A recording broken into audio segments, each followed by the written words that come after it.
Alors nous allons voir toujours dans les tutoriels consacrés à RS Form Pro un outil qui est très sympathique, un plugin qui est intéressant dans RS Form Pro qui vous permet de faire ce type de formulaire, c'est-à-dire en gros d'avoir un ou plusieurs produits que vous souhaitez mettre en vente sur votre site sans forcément vous doter d'un gestionnaire de boutique ou d'un outil d'e-commerce comme il en existe un certain nombre pour Joomla.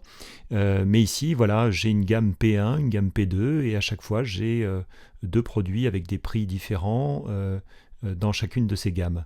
Et ce qui est intéressant, c'est qu'ici, au choix que je vais faire, eh bien, il va y avoir tout simplement un total qui va être fait, un type de règlement qui va être, ou un mode de paiement qui va être choisi ici, et on va pouvoir cliquer ensuite sur payer pour pouvoir déclencher ici le paiement de ces deux produits.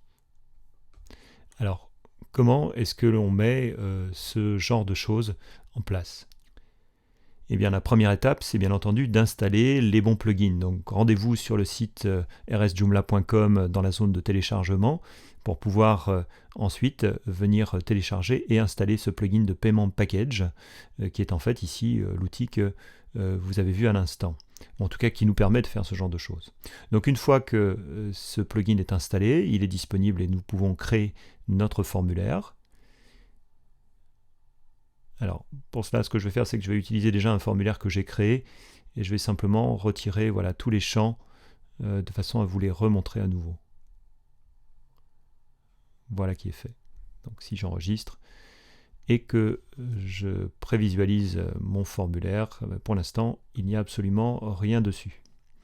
Alors, ce fameux plugin a installé des boutons qui se trouvent en bas de votre zone.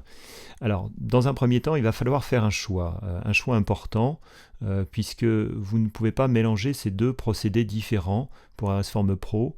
Soit vous vendez un seul produit, soit vous vendez plusieurs produits ou plusieurs gammes de produits, mais vous ne pouvez pas mélanger en fait ces deux éléments, hein. Ça va faire planter votre formulaire. Donc, choix d'un produit ou choix de plusieurs. Là, je vais vous montrer l'usage justement de multiples produits. Donc la première des choses va être de définir justement cette ou ces gammes de produits. Donc on va venir ici cliquer sur ce bouton et on va ensuite créer un produit qui s'appellera voilà, gamme 1 avec 2 M. Ça va être le libellé. Et je vais ensuite ici saisir les valeurs qui vont être présentes à l'intérieur de cette liste déroulante. Donc ce que je souhaiterais, c'est pouvoir à la fois faire apparaître la référence de mon produit, ou en tout cas le nom de mon produit, mais aussi y faire figurer le prix de ce produit. Eh bien, vous allez voir en fait que ça va se saisir assez simplement. Si le premier produit est vendu 10 €, eh bien, je vais pouvoir saisir dans un premier temps la valeur du prix, ensuite mettre une barre verticale qui sur Mac pour moi est le raccourci clavier Alt majuscule et L. Eh bien, première valeur, donc le prix. Deuxième valeur, le nom du produit. Donc ici, je vais l'appeler produit 1. Et je renouvelle à nouveau l'opération, c'est-à-dire que si j'ai un produit 2 dans cette gamme 1, eh bien, je vais pouvoir ici rajouter ce deuxième produit avec ici un libellé différent. Dès que je suis content de ce que j'ai intégré, eh bien, je vais pouvoir cliquer sur enregistrer et constater en fait que dès que j'actualise mon formulaire, eh bien, j'aurai dorénavant une liste avec mon produit qui apparaît et ensuite la valeur qui est là, qui correspond au prix. Alors, ce qui est intéressant aussi, et je vais abandonner temporairement le formulaire sur lequel on est en train de travailler, c'est que l'installation de ce plugin a rajouté un onglet de paramétrage, comme dans bon nombre de fois, quand vous installez des plugins supplémentaires dans RS Form Pro, cet onglet vient se rajouter.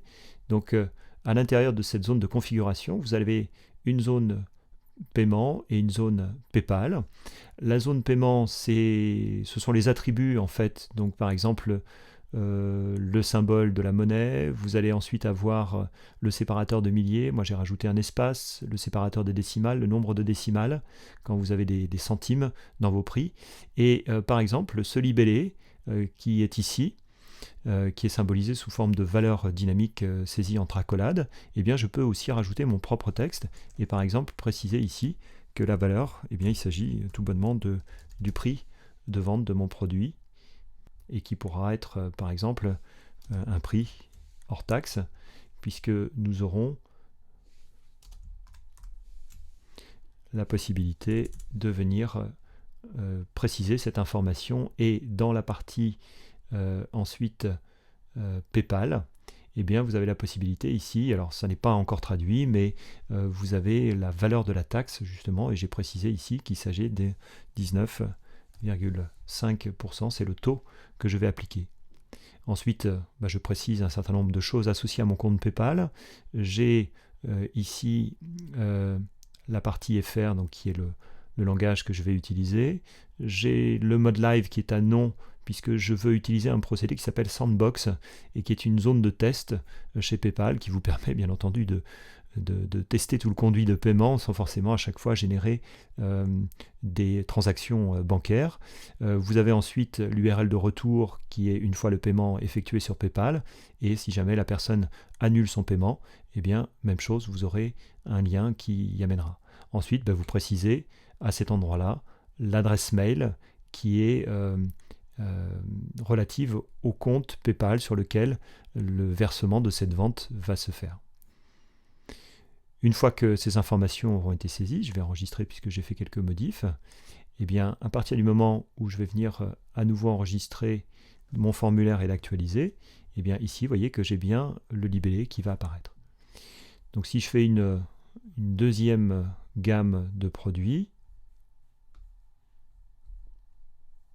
donc ici multiple product, je vais mettre donc ici gamme 2,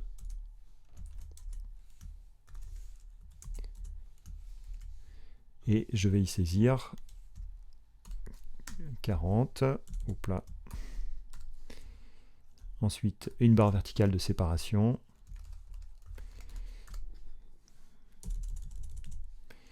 alors je vais mettre par exemple taille S,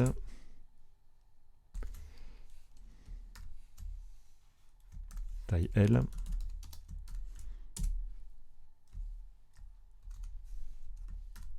et taille XL. J'enregistre. Alors les valeurs que vous saisissez sont par défaut dans les attributs des valeurs qui sont ici présentées sous forme horizontale et sous forme de liste déroulante. Mais vous voyez que vous avez le choix aussi de cases à cocher si jamais les personnes veulent acheter à la fois un t-shirt en XL et un t-shirt en L. Donc je vais mettre ça de façon horizontale, on va laisser comme ça. Par contre, voilà, case à cocher, donc choix multiple. Si je coche ici Update, voilà, ça va se présenter sous cette forme plus tard.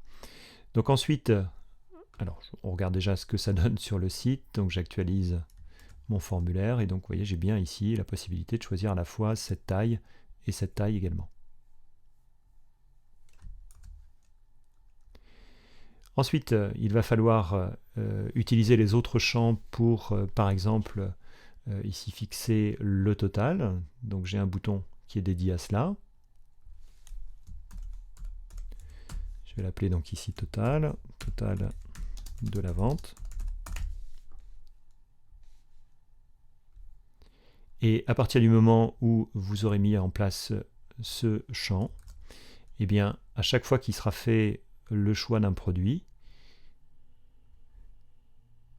voilà, ici j'ai bien donc une valeur de mon produit. Si je rajoute un produit à 40 €, eh bien j'aurai ici 52 € qui sera le total ici de la vente. Donc ce champ vient tout simplement, comme vous l'aurez constaté, calculer les différents produits qui sont sélectionnés. Ensuite, il va falloir que je mette un système de choix de paiement. Alors actuellement, cet outil n'est intégré que sur un système de paiement PayPal, mais qui vous permet de traiter à la fois un paiement PayPal et, pour ceux qui n'ont pas de compte, de pouvoir bénéficier d'un système aussi de paiement par carte bleue. Donc ici, je vais rajouter type et je vais mettre type de règlement qui va être par défaut aussi une liste déroulante. Et ensuite, je viens donc mettre mon système de paiement, qui est ici un système PayPal, mais qui sera un champ qui ne sera pas visible sur le formulaire.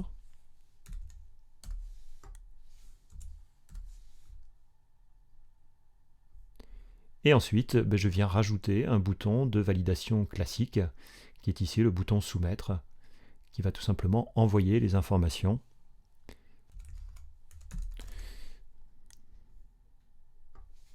Voilà, procéder au paiement.